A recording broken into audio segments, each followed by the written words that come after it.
2 people killed in the Dnipropetrovsk region. The women died in Nikopol as a result of artillery shelling. 7 more people were injured. A 65-year-old woman is in extremely critical condition. And in the Kharkiv region, the Russians carried out an airstrike on a checkpoint near Kupiansk. 4 people were injured. 2 members of the armed forces of Ukraine and 2 police officers. According to the national police, the law enforcement officers were on duty at the checkpoint while the soldiers were passing by at the moment of the explosion. In Kherson, the Russians dropped explosives from a drone onto a civilian car. The driver was killed. The occupiers also shelled more than 20 settlements in the region. They damaged about a dozen private houses and an educational institution. In Novi Virki, Sumy region, a man was killed by aerial bombs, and another 11 people were injured in Bilopilia. In Seredina Buda, the occupiers hit a facility, leaving almost 2,500 consumers without gas. In the Zaporizhzhia district, 2 people were injured. In total, over the past day, the Russians damaged 43 homes and infrastructure facilities in the region. There is also an injured person in Lyman, Donetsk region. In Bilozerske, the enemy destroyed 10 private houses and 6 apartment buildings, while in Drushkivka, Mykolaivka, and Dobropilia residential buildings were damaged. After the massive Russian attacks, more than 100 buildings in Kiev still remain without heating. Some have had heat restored since yesterday. Heating has already been restored to some, but 127 buildings still have cold radiators. This was reported by the Kiev City Military Administration. As for electricity in the capital, according to the city authorities, there are now no buildings left without a constant power supply. Emergency power outages are in effect throughout Kiev. It is unknown when the capital will be able to return to scheduled outages. The most difficult situation is in the Holosivsky and Desnyansky districts. In other areas, local outages are being recorded. And due to voltage fluctuations and a shortage of electricity, some electric transport in the city is not operating. Bus routes are duplicating the service of certain trams and trolley buses. The city authorities promised to increase the number of these duplicate routes. And in the evening, the city administration also announced that due to the difficult situation in the power system, external lighting in Kyiv will be limited. Then we will talk in more detail about the situation in the capital later. About the elimination of the consequences of Russian strikes on the energy sector. It will be headed by the Minister of Energy, Denis Shmyhal. During the government's question hour in Parliament, he emphasized a number of regions have completely failed to prepare for winter. According to him, as a result of the terrorist mass attacks, the most difficult situation with electricity is in Kiev and the region, as well as in Odessa region, Shmyhal assures, and because of this, the curfew is being eased. From now on, Ukrainians can move freely at night, but only to reach points of invincibility. As for buildings with electric heating, they will soon be officially classified as critical infrastructure objects. And they will not be disconnected either. The only exception remains emergency power outages. And also, by government decision, all schools must extend the winter holidays until February 1st or switch to distance learning. And to save electricity, excessive lighting of buildings, streets and advertising backlighting is being limited in the capital and other regions. According to Shmyhal, due to Russian attacks, there is now not a single undamaged power plant left in Ukraine. More than 50 billion hryvnias are being allocated for work to protect the energy infrastructure. Protection has been built at the vast majority, practically at all substations. Practically everyone, I'm referring to the second level, practically every concrete sarcophagus has already withstood hits from Shaheds. Some sarcophagi have withstood up to 20 Shahed strikes, and there have also been missile hits, which they have also withstood. So, in fact, the so-called second-level passive protection has proven itself. Today it has proven its effectiveness. It protects transformer equipment. And a bit more about the new curfew rules that the government has approved for the period of the energy emergency. According to the new rules, access to points of invincibility, both on foot and by car, will be available around the clock.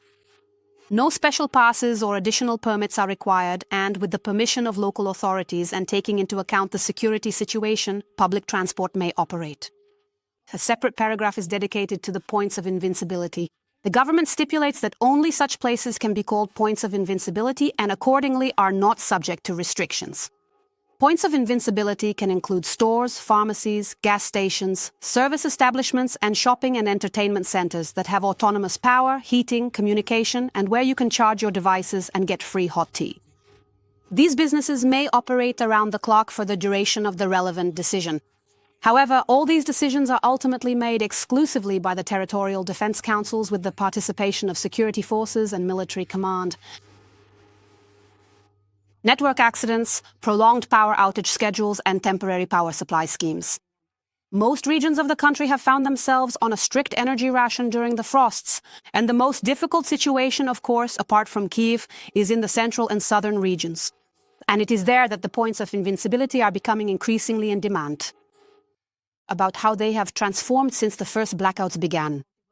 On the 22nd, and what the situation is with electricity and heating in the regions will be reported by TSN correspondents. In Zaporizhzhia, Daria Nazarova, in Dnipro, Anastasia Nevirna, and in Kharkiv, Yulia Boyko. We'll start with Yulia. On social media, Kharkiv residents are inviting people from Kiev to come to Kharkiv to warm up. Although we know that you also have a difficult situation with energy, are many city residents coming in particular to the points of invincibility? The floor is yours. I would like to express my sincere gratitude to you for everything. The latest strike hit a large facility, so we are now on emergency power outages. After the most recent shelling, energy workers and emergency services have been working around the clock to stabilize the situation. And during prolonged power outages, the points of invincibility remain operational. Even when the power isn't out in the city, they stay on standby. They are set up in schools, municipal and administrative buildings, as well as in state emergency service units, all equipped with heating, generators, and the ability to charge devices. However, lately, Kharkiv residents have been using these points less and less. They say that living next to unpredictable neighbors has forced them to prepare as much as possible for long power outages. Do you know how to find them? No, we don't use them. We have everything at home. We have our own point of invincibility at home. We have a coffee maker. You see, I haven't used them. I'm a volunteer. And we have a point of invincibility wherever I am. I have, well, everything's fine, right? So far, there's no need to go there. When there were blackouts, it just so happened that I left town. Thank God I was lucky. No, I have actually never had any reason to go there. Well, fortunately, I had both a bright desk lamp and a reliable flashlight at home, so I managed quite well. In total, there are more than 100 points of invincibility operating in Kharkiv. They are located throughout the city. As for the curfew, despite the government's decision to allow people to move around the streets after 11 p.m. if they are heading to a point of invincibility, in Kharkiv region, a state of emergency has not been declared, so the curfew remains unchanged. Currently, emergency power outages are in effect in the region for 6 to 8 hours, but they try to limit the disconnection of household consumers to even just 1 hour during the day so that people have electricity in the evening. And now my colleague Anastasia will tell us about the situation in Dnipro. Hello, colleagues. It's cold in Dnipro and there's not much electricity. We are now at one of the points of invincibility in the city center. And what can I say here? Right now, there are almost no visitors left because just before our live broadcast, around 8 p.m., electricity was restored in the surrounding buildings, so people went back to their homes. But when we arrived here during the day, it was actually quite crowded. This point of invincibility has been operating since December 2022, basically since the first blackouts began due to Russian shelling. However, as the managers of the point say, it has never been as popular as it is this winter, because the outages now are the most widespread yet. In 3 years of operation, everything necessary has appeared here, from Starlink and uninterrupted Wi-Fi to a kettle and a first aid kit. There is also a shelter here for 400 people and even a special area for visitors with pets. We have a large area for visitors where people can work. They can enjoy watching television programs, and we also have a dedicated children's play area where kids can draw and play a variety of games. We also have a dedicated station for charging your electronic gadgets, a specialized zone designed for visitors traveling with their pets, a comfortable lounge area offering a variety of hot drinks, and a fully equipped and private mother and child room.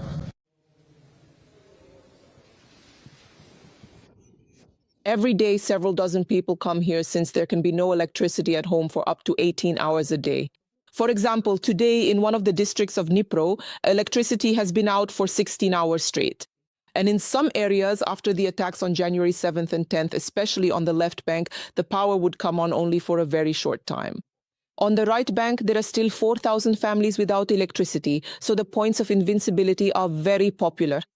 And mostly people come here to work and charge their devices, but there are also some unique cases, like, for example, drying shoes. Usually, I come here to charge up and just to warm myself. Yesterday, for example, I came with shoe dryers and just dried my shoes so I could go out for a walk with dry feet.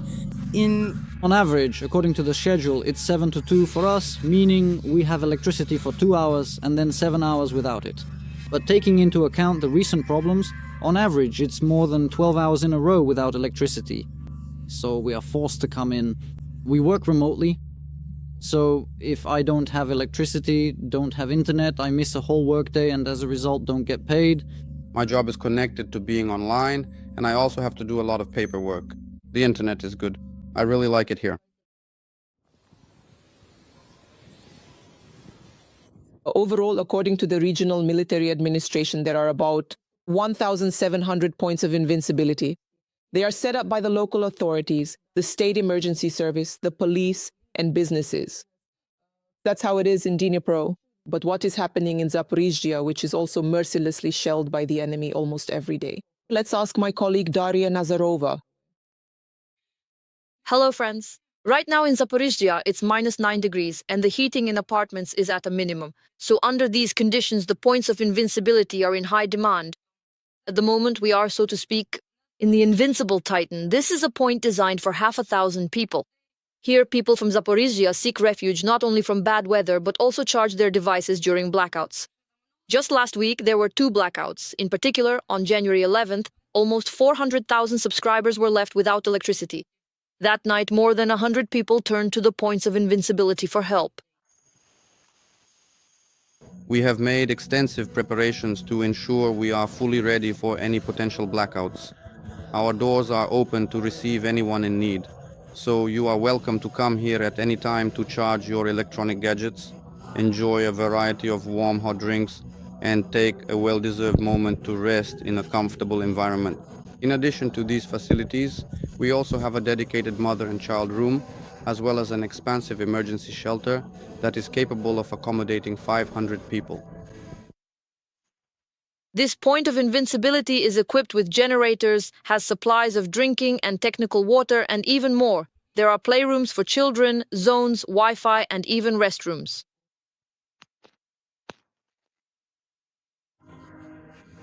I've been coming here for half a year now. The people are really wonderful. You can always have some tea here, warm up, and get some sleep. I have problems with heating. I don't have 2 radiators. There's only one in the kitchen. I'm living in an apartment temporarily since I'm from Kharkiv region myself. My house was bombed there. I had to move to Zaporizhzhia. In total, there are 403 points of invincibility operating around the clock in the region. The worst situation with electricity and heating is in the frontline communities, where the enemy has destroyed the infrastructure. So in such points, people spend more time there than in their own homes. They eat there, take things, and charge their phones. There are also scheduled outages in Zaporizhzhia.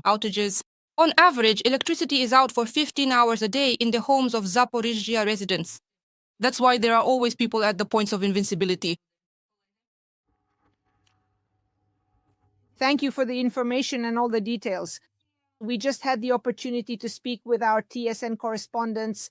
From Zaporizhzhia, it was Daria Nazarova, from Dnipro, Anastasia Nevirna, and from Kharkiv, Yulia Boyko, and we learned how the points of invincibility operate in these cities. And now let's talk about the points of invincibility in Kiev.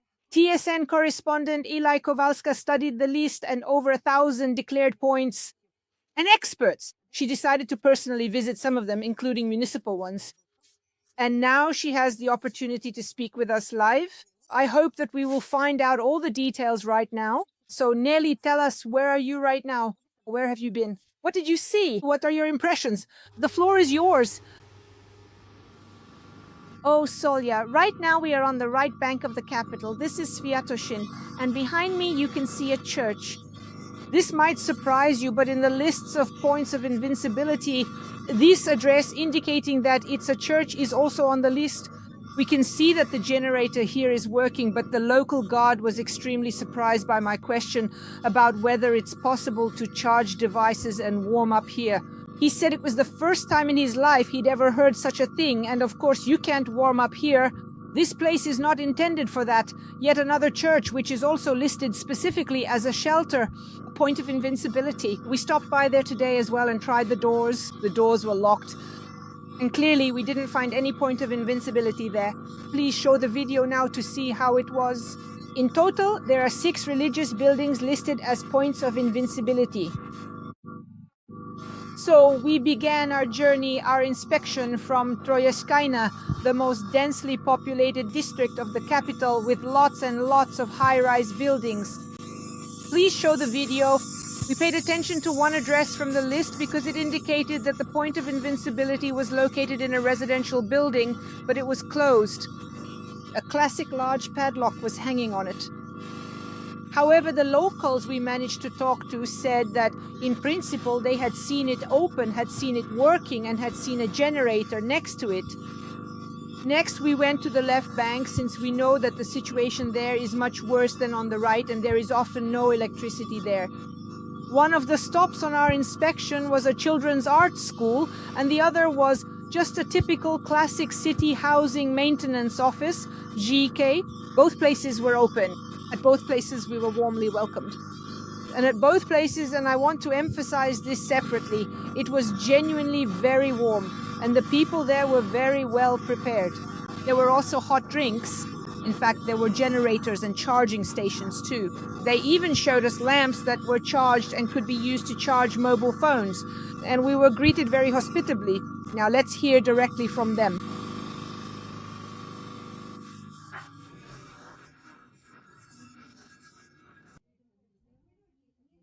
It's warm here for them. We're heated. Everything is running on electricity. Look. There's a lot of life here. It's hot. Covering it so that stays warm. There were about 10 to 15 people, and one family couple came here and said, "We're hoping we need to cook some potatoes in their skins." We lit the stove and boiled the potatoes in their skins. So the potatoes in their skins, as you might have seen at this station, they cooked at the point of invincibility on a wood stove. It's actually been there since 2022, as they explained to us. And this winter it really came in handy, as they say. Well, and then we moved on. Pozniaki to Sukarki. You know, the district is also kind of like a concrete anthill. We happened to be there at the very moment when there was no electricity, but honestly, it's not that difficult. They rarely get power there, according to the schedule. Right now, even my colleagues who live in the capital say that they only get a few hours of electricity a day or at night, more likely at night, and that's in the best case scenario. In this district, one of the points of invincibility marked on the map is located in a school, which of course was closed, and the locals were honestly very surprised that we were looking for something there. A point of invincibility. They say they haven't been looking for them for a long time and instead go to shopping centers nearby or to small coffee shops under their building. There, they're more likely to get help than at government institutions. Let me be direct, it doesn't work. Why? I am not entirely sure. Regarding this specific matter, school, there is supposed to be a point of invincibility? Are you aware if it's working or not? Working? No, mostly people go to River Mall. They often plug in and recharge their devices there. Sometimes they stay for a while. They go and don't charge anything. So my conclusion is this. Out of the 6 places we inspected today, where according to the Kiev city authorities you can warm up and charge your phone, we were only able to get into 2. 4 were locked. And as for the conditions there, as you saw yourself, a wood stove will definitely save your life. That's for sure. But if you're looking for even minimal comfort, then probably it's still better to count on businesses. There are points of invincibility in supermarkets and at gas stations. There, you're more likely to find a place to warm up and have a hot drink. Thank you, Nelia, for telling us about the situation with the points of invincibility in the capital. In particular, as we found out, you're unlikely to get help at municipal points of invincibility. TSN correspondent Nelia Kowalska checked this out for herself today. The Russians tried to break through the border in the direction of Dyktyarne in the Kharkiv region, according to the State Border Guard Service of Ukraine. They noted that this is not the first time the occupiers have done this, apparently still probing the situation. Analysts from the Deep State portal also report that the Russian army has occupied Krasnoyarsk and advanced near Hulyapol in the Zaporizhzhia region. The Hulyapol and Pokrovsk directions remain the most active on the front line. In particular, in the Pokrovsk area, according to the General Staff, there were nearly 40 assaults. Overall, about 100 combat clashes from enemy artillery and mortars were recorded along the entire front line today. The Bleshnya community in the Chernihiv region suffered the most, as well as Kucherivka, Rohizina, Rizhivka, Bachivsk, Budki and Iskriska in the Sumy region. However, despite the enemy's significant advantage in certain directions and the difficult weather conditions, our defenders are destroying the enemy in the south of the country. Border guards. Aerial reconnaissance units detected and eliminated an enemy firing position and then disabled their antenna equipment. And finally, they took out the occupiers' mortar position. A Ukrainian delegation is heading to the United States for a meeting with Donald Trump's team. This was announced by the president of Ukraine. According to him, Kiev will be represented by Rustem Umerov, Kirilo Budanov, and David Arakamia. They are currently on their way, and Zelensky hopes that after this visit there will be more clarity, both regarding the documents that our delegation has already essentially prepared with the American side, and regarding Russia's response to the diplomatic efforts undertaken. The head of state emphasized that it is necessary to finalize some materials regarding security guarantees and the recovery package. If everything is finalized, President Zelensky believes that it will be possible to sign the agreements during the World Economic Forum in Davos. It will take place next week. It is expected that there will be a personal meeting between Zelensky and Trump there. And we will talk in more detail about these plans with TSN's own correspondent in the USA, Olha Koshelenko. She is now live with us from Washington. Olya, hello. So what do we already know about these negotiations? When will they take place? And in general, all the behind-the-scenes conversations. Tell us about it. Hello, Solya. The negotiations will begin, as far as I know, tomorrow in Miami, Florida, at noon American time, local time in Florida. On the Ukrainian side, as you already mentioned, there are 3 negotiators. They are the head of the president's office, Kirilo Budanov, the secretary of the National Security and Defense Council, Rustem Umerov, and the leader of the Servant of the People parliamentary faction, David Arakamia. From the United States, there will be Special Representative Stephen Witkov and Donald Trump's son-in-law, Jared Kushner. During this meeting, as President of Ukraine Volodymyr Zelensky said today, they hope to actually finalize work on 2 documents. First, on security guarantees for Ukraine, and second, on the so-called economic prosperity plan. Because, as Zelensky said, after the war, Ukraine should not have to choose between maintaining its own army or quickly recovering economically. And these documents, together with the President of the United States, Zelensky may indeed sign as early as next week. In Davos, during the World Economic Forum, Donald Trump this week confirmed his willingness to meet with Zelensky. There. Let me offer a direct quote from the President of Ukraine. If everything is finalized, if there is acceptance from the American side, because on our part, I believe we are basically done, then it will certainly be entirely possible to formally sign the agreement during Davos. The point is not to urgently sign it today. It is important that all the aspects we discussed with our partners are included, so that Ukraine is not left destitute after the war, and so that we have real financial support. At the same time, the spokesperson for the Russian dictator Peskov stated today that they are also interested in a visit to Donbas, Kushner and Witkov to visit them. However, according to him, the dates have not yet been determined. And I want to add that such a meeting between the Americans and Putin is being planned. This week, Bloomberg was the first to report it, and now we have confirmation. The last time Kushner and Witkov traveled to Moscow was on December 2nd, and then they spoke with Putin in person. Their meeting lasted more than 5 hours. And as a rule, every such trip by the Americans to see Putin ends with Russia would delay things further, once again changing its negotiating positions. This week, President Trump told Reuters that, in his opinion, it is Ukraine, not Russia, that is stalling the peace agreement. He said the following: "I think Putin is ready to make a deal. Ukraine is less ready for this." Clarifying the question of why US-led negotiations have still not ended the war, Trump answered simply, "Zelensky." He replied with literally one word: However, he did not explain why. He said, "It seems to me it's difficult for him to reach that point." And today, Volodymyr Zelensky had the opportunity to respond to Trump. He said that the delay is coming specifically from the Russian side. He gave the example that even the simplest thing, like a prisoner exchange, cannot take place, even though the Ukrainian side is ready to do it right now, and there is no willingness from the Russian side. Zelensky also added that, in his opinion, what is needed is simply enough pressure on Russia, and then everything will end. "We are close to this," said the president of Ukraine. I believe that Ukraine actually has the initiative in the negotiations. I believe we are moving faster than Russia in this regard. I believe we have worked very well with the American side. We quite simply do not see eye to eye or reach an agreement on a variety of complex and significant issues. It has become increasingly clear to everyone involved. I firmly defend the vital interests and sovereignty of our state, and in my personal view, issuing ultimatums is certainly not a workable or sustainable model in democratic relations between countries. We must be certain that the war will not resume, again, immediately in a month, 2 or 3, or after President Trump's term ends, or if he is no longer in office. Security guarantees must be strong, truly reliable security guarantees. They must inspire confidence, first and foremost, in the Ukrainian people, not in any world leader. On the eve, Donald Trump's own dream of receiving the Nobel Peace Prize was partially fulfilled.